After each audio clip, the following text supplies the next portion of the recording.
Hey guys, it is John C. Morley here, Serial Entrepreneur.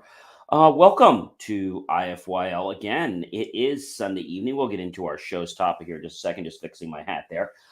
Today is February 25th, 2024. We have another great show for you guys tonight. Whether you're here at 10 to 9 at night, 10 to 9 in the morning, 3 a.m., 3 p.m., 12 noon, 12 a.m., makes no difference. Thank you so much for being here. Really do appreciate you being here and supporting all this great content that I put out every single day just for you guys. All right. So, our master topic of the week, everyone, is challenges that happen at work.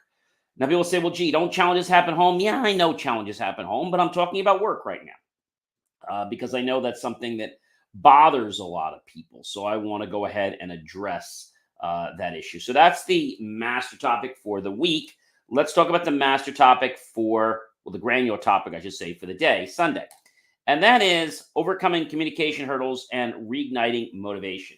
So these are two big challenges at the office. One is communication hurdles. So how do we handle communication hurdles? I mean, how do we handle that?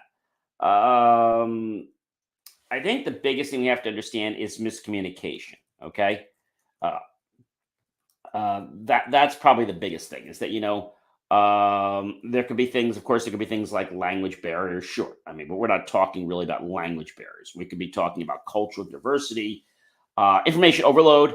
Maybe the person's just like giving you too much, and the cup can't handle anymore, so it just flows over. Maybe there's hierarchical barriers where you don't have access to something. Maybe there's physical barriers. Could be emotional barriers where you say something, but that person might be a little more sensitive, or you might be more sensitive. Maybe you're not getting feedback, and maybe you're not listening. A lot of people find that the reason they have a problem in the place is not so much because of someone else, but because of themselves. They don't realize what it means to actually communicate, what it means to listen. Yeah, I said that. What it means to listen. Now you might say, "Oh, John, of course I listen. I listen all the time." Well, do you really listen, or do you just not listen? I mean, I think that's probably the most important thing. Is do you listen or do you not listen? And I will tell you that a lot of people don't listen, not because they don't want to. They think they're listening, but really they're not. They're hearing the words, okay, but they're not really processing them.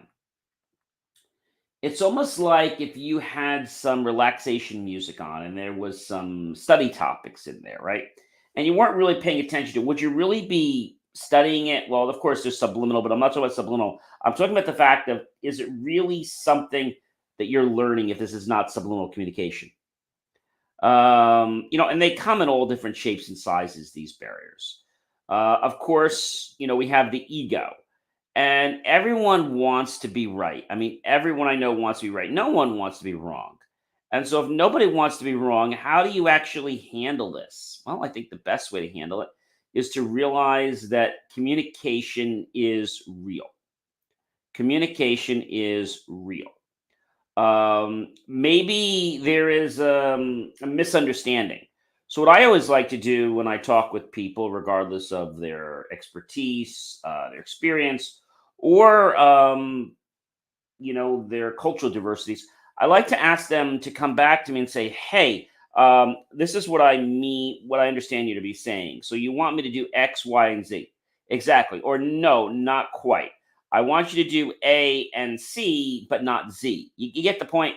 So a lot of people just feel that, they just have to make it work. But what they do is they try to stick a square peg in a round hole, which means they force it, right? And they just figure, well, I'm just going to make this work, and I'm just going to keep, being like a bull in a china shop, and I'm going to make it work, and I'm going to push this square peg to the round hole, and I know it might be hard, but I'm going to keep pushing it. Eventually, somebody's going to give up. That's not leadership. A good person shared this with me. There are two things, right? There is management, okay, and there's leadership. So getting that stick or getting that round peg, or I should say this, that's that square peg in the round hole and just trying to do it until it works, that's going to be management. See, management is there to basically get a set of things completed. Okay. Leadership is different. Leadership actually cares about how they get done and how they affect people. See, management doesn't. Management has a style that, this is what we got to do, and we're going to have to do whatever we have to do. If we have to break a wall down, we're going to break a wall down. But I know we're going to get these tasks done. And if we don't, well, there's going to be trouble. Leadership says, okay, I know we need to get the square peg, in the round hole. I know right now that this is not going to be an easy thing. And I know that from the employee standpoint, it's going to be next to impossible. So maybe what we have to do is do something different. Maybe we have to chisel something off the square so that we can cut the point so we can make it so it goes through the hole. Maybe we can make the hole slightly bigger by routing it. So we can have these kinds of discussions. That's what leadership would be talking about. Management would be like, I don't care what you do, just get it to work, right? And they have this real boisterous type of attitude. Well, you're just going to make it work because we're management and that's the way we want it. That's terrible. That is a terrible, terrible attitude. And I mean that. I mean a really, really terrible, terrible thing. And I'll tell you that you feel that you're right because you're a management, but really what you're doing is you're causing more frustration and challenges. And yes, you might get the plane off the ground, you might get the sale, but what I like to say is, you have wars and you have battles, right? So, um, you know, many there are many little battles in a big war. So you might not win every battle, but you want to win the war, right? So I think as fostering this approach, you have to understand that management is not the best thing here. We need to have leadership, which has some components of management in it, but leadership cares about the people. All right, let's talk about the second point: reigniting motivation. Now, some people might decide that it's just not working. No matter what you do, it's not working, and you don't know how to get it done. You don't know how to get people to want to work. Do you want them to work harder?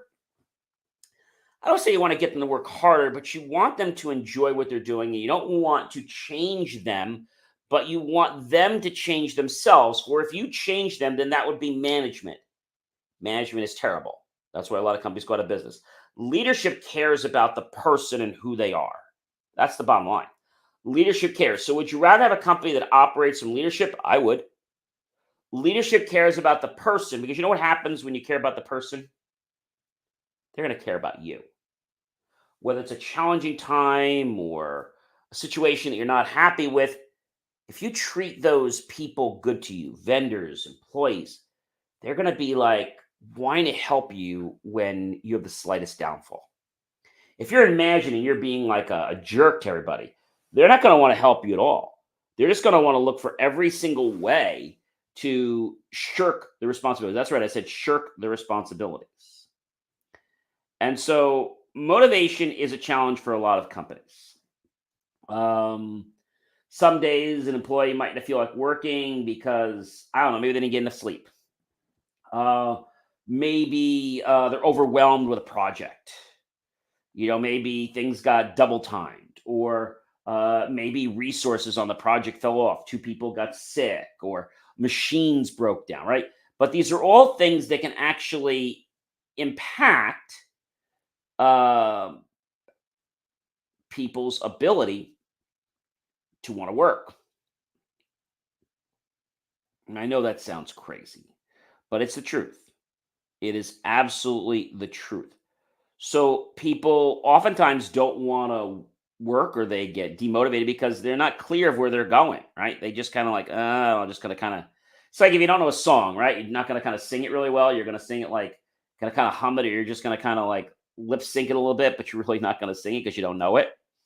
Deadlines can definitely affect this, and the company culture. And knowing the difference between management and leadership is a big problem. You know what another big problem is? Many employees at large companies feel that parking is an unavoidable headache. It's a nightmare. I remember doing work for a client of mine, and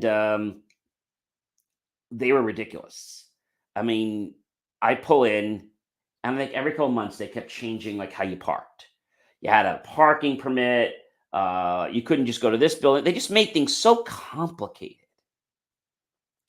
So there are a number of parking space required for companies, but depending on the size of the workforce as well as the nature of the business, it can be an issue. So to avoid problems, many companies have parking policies that can be adopted, and you can select the policy that suits the nature for your problem, right? Like what time, where you park. If you're here after this time, then you need to move your car. And so I feel that a lot of people get inundated with these rules and like, I don't really want to do this anymore. It's not because they don't want to do it, it's because they feel burned out because they don't know like how to operate and they waste so much time trying to figure that out that it becomes like a real disaster, a real nightmare. So thinking about communication in your company, smiling at people, listening to people, recapitulating back what they've said to make sure you're clear. Mike, just so I'm clear, because I know there are a lot of points shared with me, and so that I understand everything correctly, the first thing you want me to do is this, and this. Is that correct? Yes. You can even get it in writing and say, hey, gee, can we put this in writing and then sign off on it? Sure. You have to realize that most of the people you work with are there to help you. They're not there to hurt you. Now, there would be some that might be there to hurt you, but hopefully not. But it's not the mass of the people. And so when a culture goes down, like not supporting motivation, the whole company goes down. So the leadership team is not going to allow that. Management is going to be concerned, but leadership is going to be more concerned because not only is it going to cause a productivity problem, it's going to cause a resource problem because managers say, oh, gee, we'll just replace the people. But leadership understands that it takes a long time to replace people, right? So we talked tonight about communication hurdles.